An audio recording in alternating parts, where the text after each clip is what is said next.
The approaching storm, the coffee in Dr. Sarah Chun's mug, had gone cold hours ago, but she barely noticed. Her eyes remained fixed on the computer screen, displaying data from the Deep Space Monitoring Station Omega, located beyond Pluto's orbit. The readings made no sense. What she initially thought was a sensor malfunction had persisted for 6 hours, and now the truth was becoming undeniable. Stars were disappearing, not actually disappearing, Sarah realized as she adjusted the telescope. Arrays, but being blocked by something massive moving through space. She ran another deep scan, her hands trembling as she input the commands. The computer processed the data for several minutes before displaying results that made her heart stop. 12,000 objects, all moving in perfect formation, all heading directly toward Earth. Sarah grabbed her encrypted communication device and called her supervisor, Dr. James Park, at the International Space Defense Consortium. The phone rang twice before his tired voice answered. "This better be important, Sarah. It's 4 in the morning. Dr. Park, we have a situation. A big one. I'm sending you the deep space scans now." The line went quiet as Dr. Park reviewed the data on his end. Sarah heard him take a sharp breath. "How certain are you about these readings?"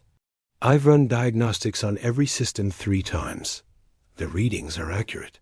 We have 12,000 objects ranging from frigate-sized to something that's nearly the size of Texas, all moving toward Earth at 0.7 light speed. How long until they reach us?"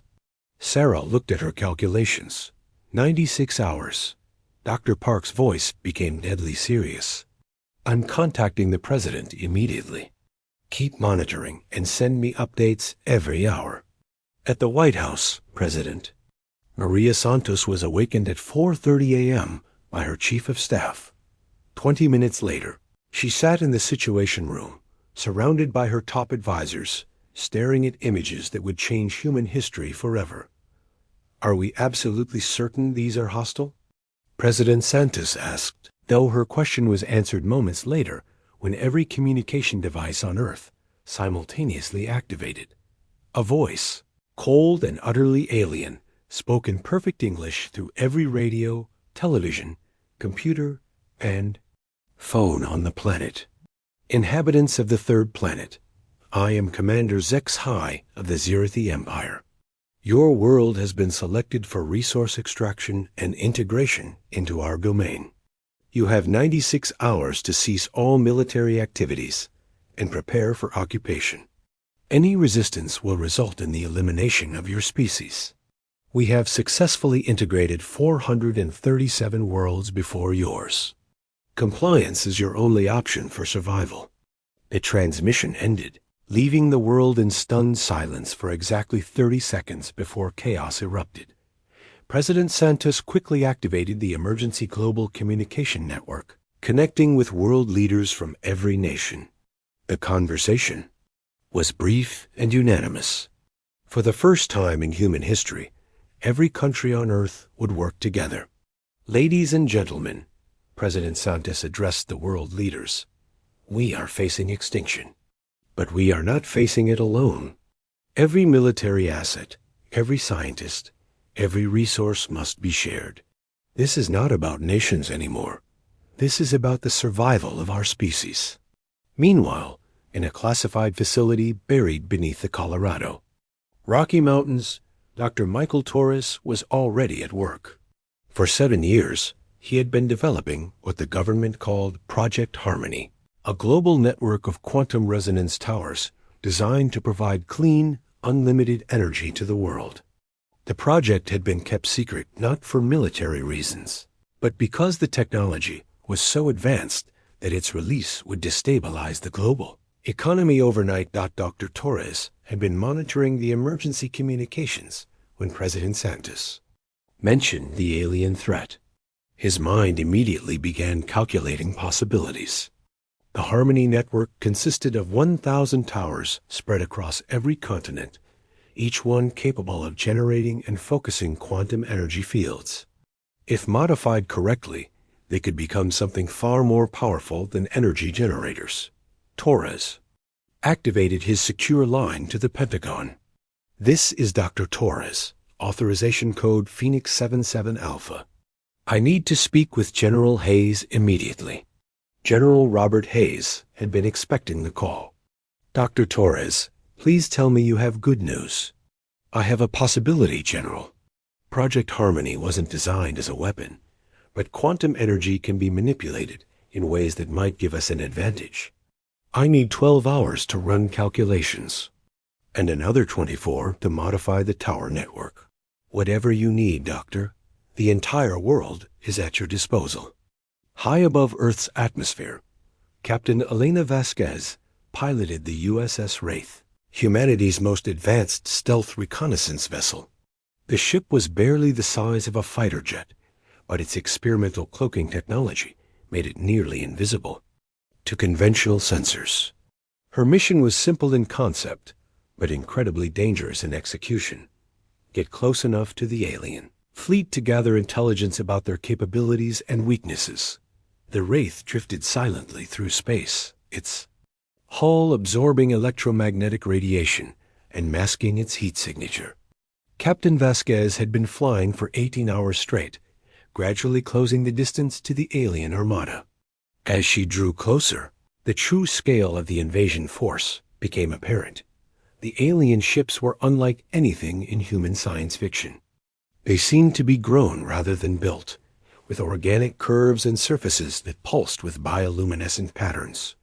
The largest vessel, presumably the command ship, stretched for over 200 miles and bristled with weapon systems that defied human understanding. "Computer, begin deep scan of the alien fleet," Vasquez whispered, though there was no one to hear her in the vacuum of space. The Wraith sensors worked silently, analyzing the alien technology. What they discovered was both terrifying and fascinating. The alien ships were powered by a form of energy that seemed to absorb and convert matter directly into usable power. Their weapons functioned by projecting controlled antimatter explosions, capable of devastating entire continents. But Captain Vasquez noticed something else. The alien ship's energy systems were interconnected. Each vessel drew power from a central distribution network controlled by the command ship. If that network could be disrupted, the entire fleet would lose power simultaneously. She also observed their formation patterns. The Zirathi ships were arranged in a perfect geometric pattern designed for maximum offensive capability. Every ship had overlapping fields of fire, creating a formation that was nearly impossible to attack from any direction. It was tactically brilliant, but it also meant they were clustered together in a relatively small area of space. Captain Vasquez transmitted her findings back to Earth using quantum entanglement communication, ensuring the message would arrive instantly and couldn't be intercepted. The intelligence she gathered would be crucial for whatever plan Dr. Torres was developing. On Earth, panic was spreading despite government efforts to maintain order. Major cities were evacuating, highways were clogged with refugees, and communication systems were overwhelmed. But beneath the chaos, something remarkable was happening. Humanity was uniting in ways that had never been seen before. Scientists from competing nations were sharing research freely. Military commanders who had been enemies were coordinating joint operations. Civilians were organizing supply chains to support the scientific and military efforts. The approaching alien threat had done what centuries of diplomacy had failed to achieve. It had made humanity realize they were all part of the same species. Dr. Torres worked frantically in his laboratory, surrounded by quantum physics equations that covered every wall. The Harmony Towers had been designed to generate clean energy by creating controlled quantum fluctuations.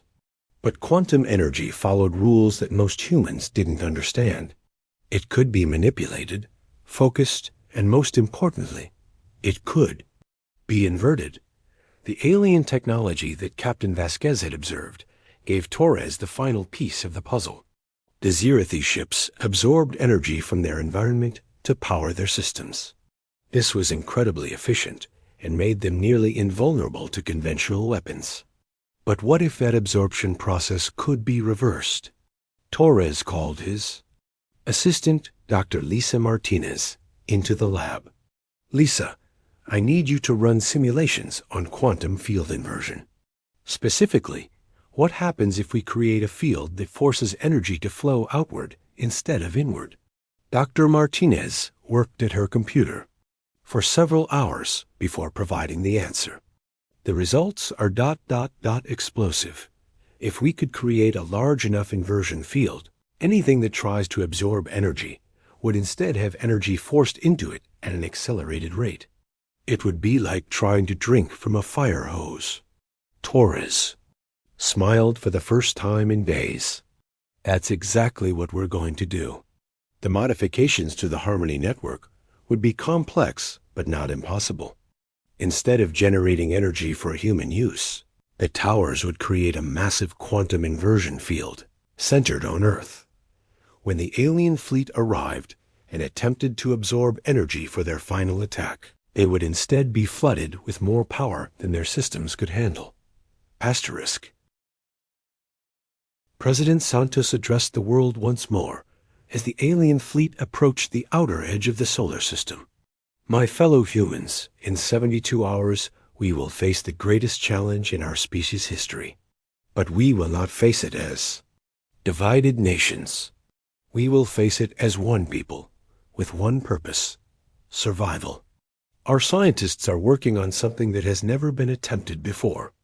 Our military is coordinating the largest operation in human history, and our citizens are showing courage that would make our ancestors proud. She paused, looking directly into the camera. To any members of the Zirathi Empire who might be monitoring this transmission, you have made a critical error. You assume that because we are younger than you, we are weaker. You assume that because our technology is different, it is inferior. You assume that because we have never faced a threat like this, we cannot rise to meet it.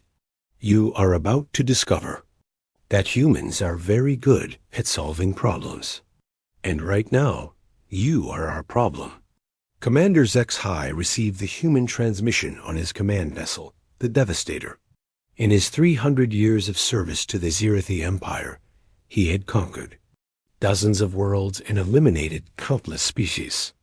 The pattern was always the same: initial panic, desperate attempts at negotiation, futile military resistance, and finally, submission or extinction. The humans were following the pattern exactly as expected, except for one detail. They weren't trying to negotiate or flee. They were making threats. Zex-High found this amusing. The human species had barely escaped their own planet's gravity well, while the Zirathi had been traveling between stars for millennia. Their weapons were chemical rockets and nuclear explosives, primitive tools compared to Zirathi antimatter, projectors, and quantum disruptors. Commander, reported his tactical officer, the human fleet appears to be hiding behind their moon. Our sensors detect only a few small vessels in open space. Cowardly but predictable, Zex-High responded. Continue. Approach. We will demonstrate our power by destroying their 3 largest population centers. After that, the survivors will surrender. What Commander Zex-High didn't know was that humanity's greatest weapon wasn't hiding behind the moon. It was hiding in plain sight, disguised as a clean energy project that had been under construction for 7 years. 1,000 towers, each one precisely positioned and calibrated, ready to turn the Zirathi's greatest strength into their ultimate weakness. As the alien fleet crossed the orbit of Mars, Dr. Torres made his final calculations. The quantum inversion field would need to be activated at exactly the right moment, when the alien ships were charging their weapons for the initial bombardment. Too early, and they might detect the trap. Too late, and Earth cities would be destroyed before the field could take effect. The trap was set. Humanity held its breath. And in the cold vacuum of space, the Zirathi fleet continued its approach. completely unaware that they were flying into the most sophisticated ambush in galactic history. The quantum trap, the final 24 hours, passed with agonizing slowness. Across the globe, the 1,000 Harmony towers hummed with barely contained energy. Each tower stood 300 feet tall, its crystalline structure designed to focus and amplify quantum fields. Dr. Torres had spent the last 72 hours modifying their programming, changing them from energy generators into the components of the largest weapon ever constructed. In the command center buried beneath the Colorado facility, Torres monitored the global network. Green lights on his display showed that every tower was operational and synchronized. The quantum field generators were ready to create an inversion bubble that would encompass the entire inner solar system. Status report. Torres called to his team. All towers are online and responding, reported Dr. Martinez. The quantum field calculations are complete. We're ready to activate on your command. President Santos stood beside Torres, having flown to Colorado to personally oversee the operation. Doctor, I need you to be completely honest with me. What are the chances this will work? Torres paused before answering.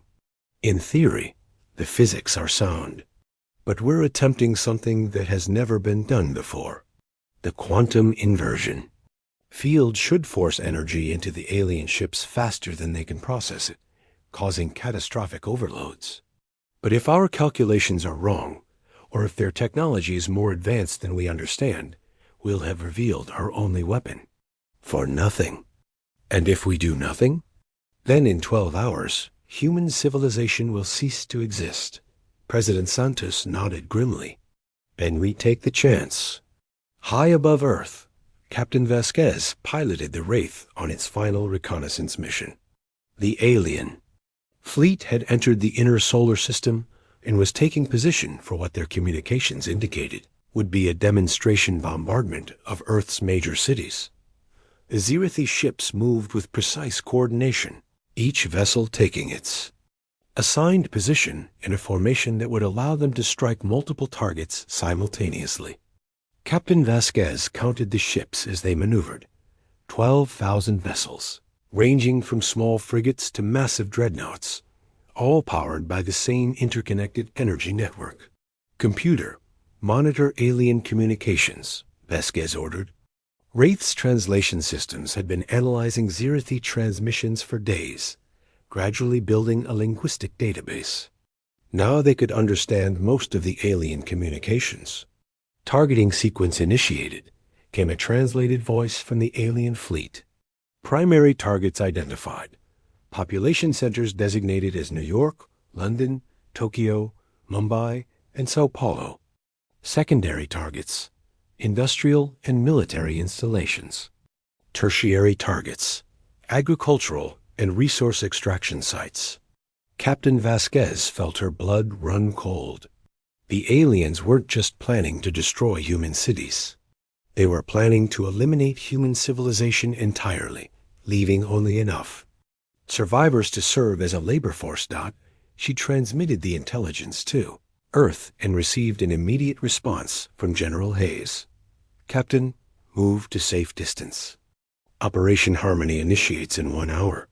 The Wraith accelerated away from the alien fleet, its engines pushing it toward the outer solar system. Whatever Dr. Torres had planned, Vasquez didn't want to be caught in the middle of it. On the command Ship Devastator, Commander Zexhai reviewed the final attack preparations.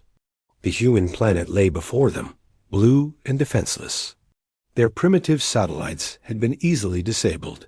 Their communication networks were in chaos, and their military forces were nowhere to be seen. All ships report ready for bombardment, announced the tactical officer. Excellent, Zexhai replied. This will be one of our shortest conquests. Begin charging the antimatter projectors. Across the Zirithi fleet, massive weapons began drawing power from the ship's energy absorption systems.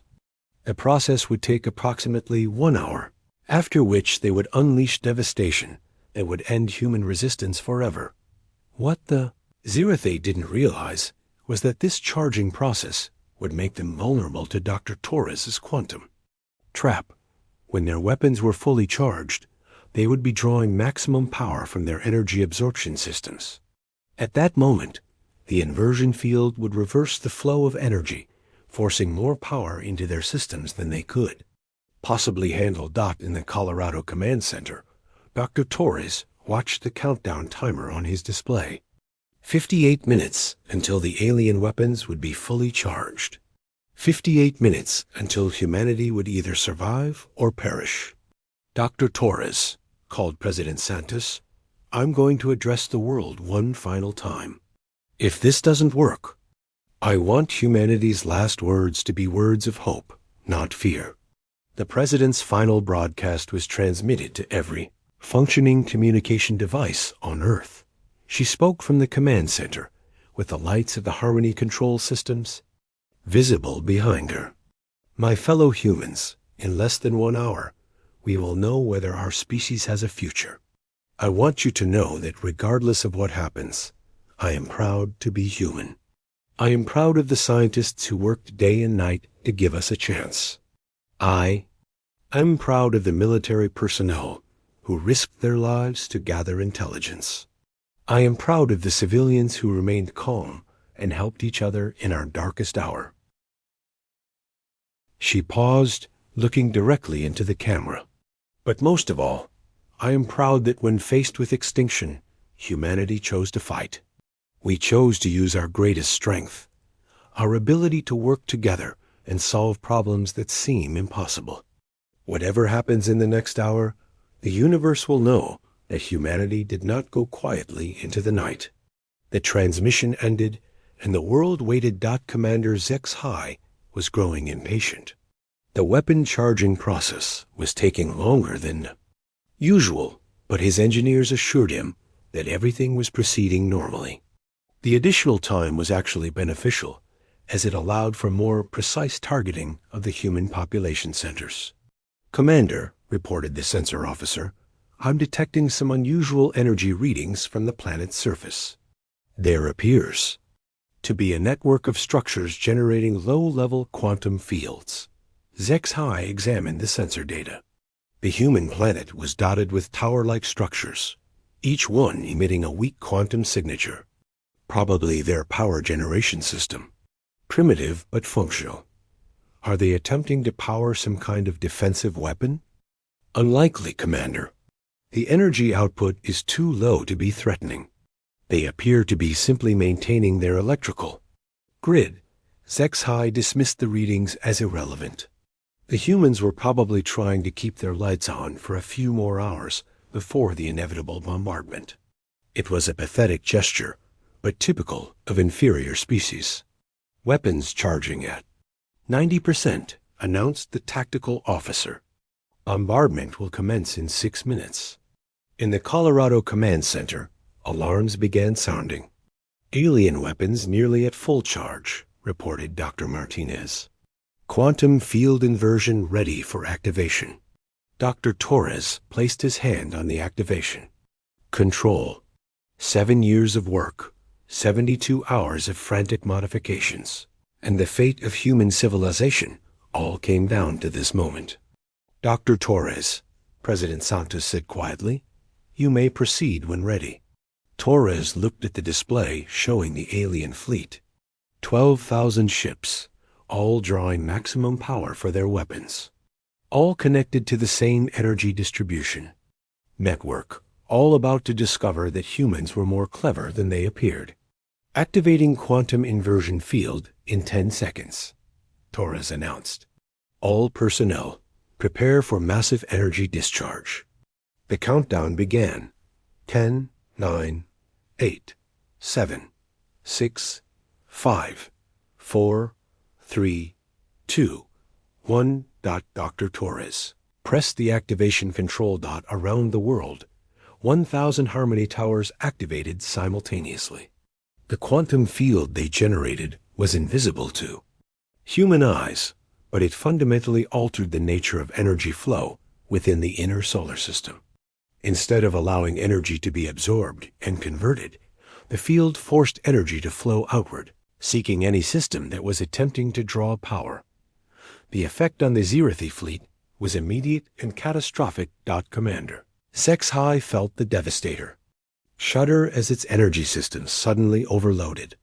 Warning alarms began screaming throughout the ship as power flowed into the antimatter projectors faster than they could channel it. Report. HFY shouted over the alarms. Unknown energy surge, the engineer officer replied. All ships are experiencing massive power overloads. The absorption systems are drawing energy from an unknown source. On his display, HFY watched in horror as ship after ship began to explode. The quantum inversion field was forcing energy into their systems at an exponential rate. Their own weapons, designed to absorb and convert energy, were being fed more power than they could possibly handle. The first ships to explode were the smaller frigates, their antimatter projectors erupting in brilliant flashes of light. But the larger vessels followed quickly, their massive energy systems creating explosions that lit up the solar system like a chain of supernovas. Cut power to all systems, HFY ordered desperately. Emergency shutdown. But it was too late. The quantum inversion field had turned their greatest strength into their ultimate weakness.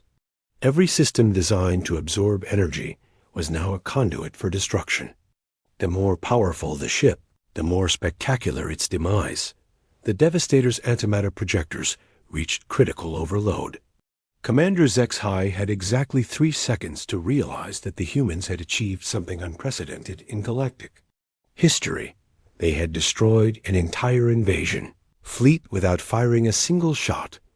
The explosion that consumed the Devastator was visible from Earth's surface, a brief new star that outshone Venus before fading into scattered debris in the Colorado Command Center. Dr. Torres watched his displays as the quantum field did its work. Ship after ship disappeared from the sensors, their energy signatures replaced by expanding clouds of plasma and metal fragments. Status report, Torres called out. Total enemy vessel destruction, reported Dr. Martinez, her voice filled with amazement. The entire fleet has been eliminated. The quantum inversion field is dispersing as programmed. President Santos stared at the display in disbelief. All of them? The entire invasion force? Yes, Madam President. All 12,000 ships have been destroyed. The command center erupted in cheers, but President Santos raised her hand for silence. Doctor, what are the implications of what we've just done? Will other alien species see this as an act of war? Dr. Torres considered the question carefully. Madam President, we've just demonstrated that humanity possesses weapons technology that can destroy entire fleets without conventional warfare. The galaxy is going to take notice of us, whether we want them to or not. But we're not conquerors. The President replied, we're defenders. We need to make that clear to anyone who might be watching. She turned to the communication officer. Prepare a transmission for broadcast on all frequencies. Address it to any alien civilizations that might be monitoring our solar system. The transmission was simple but powerful. To any members of the galactic community who may be observing, Earth has successfully defended itself against an unprovoked invasion by the Zirathi Empire. We destroyed their fleet in self-defense and have no aggressive intentions toward other species. However, we will not hesitate to defend ourselves if threatened. We seek peaceful contact with other civilizations, but will not submit to conquest. This is the official position of the United Earth Government. Captain Vasquez guided the Wraith back toward Earth, passing through the debris field that had once been the most powerful invasion force in Zirathi history. The quantum inversion field had been so effective that many of the alien ships had been completely vaporized, leaving only trace elements floating in space. Command, this is Captain Vasquez, she transmitted. I'm flying through the aftermath. of the largest space battle in recorded history, and humanity won without losing a single ship. The Zirathi fleet has been completely eliminated. General Hayes responded immediately. Captain, return to base for debriefing, and congratulations. You've just participated in the most important military operation in human history. As news of the victory spread across Earth, something remarkable happened. Instead of celebrating with parades and parties, humanity began planning for the future. The Harmony Towers had proven that human technology could compete with advanced alien civilizations. But more importantly, the crisis had proven that humans could work together when faced with extinction. Dr. Torres was already working on his next project, a peaceful version of the quantum inversion field that could be used for space exploration and communication. President Santos was coordinating with world leaders to establish a unified planetary government. Captain Vasquez was training a new generation of pilots to explore the galaxy. The Zirathi had intended to add Earth to their empire as world number 438. Instead, they had inadvertently introduced humanity to the galactic community as a species that should not be underestimated. In the months that followed, other alien civilizations began making contact with Earth. Some came seeking trade agreements. Others came seeking defensive alliances. A few came seeking to test humanity's resolve, but they were quickly discouraged by demonstrations of the Harmony Network's capabilities. The galaxy had learned an important lesson. Humans were not just another primitive species to be conquered. They were innovators, strategists, and most importantly, they were united. The Zirathi Empire had given humanity the greatest gift possible, the knowledge that they were not alone in the universe, and the confidence that they could hold their own among the stars. The quantum trap had worked perfectly. But its greatest success was not the destruction of the Zirathi fleet. Its greatest success was the birth of humanity as a galactic power, ready to explore the universe, not as conquerors, but as the problem solvers they had always been. And in the depths of space, other alien empires began to revise their assessment of the small blue planet in the outer spiral arm. The species that called themselves humans had just announced their presence to the galaxy in the most spectacular way possible, by turning their enemy's strength against them and emerging victorious. Without firing a shot, the age of human expansion into the stars had begun. Asterisk.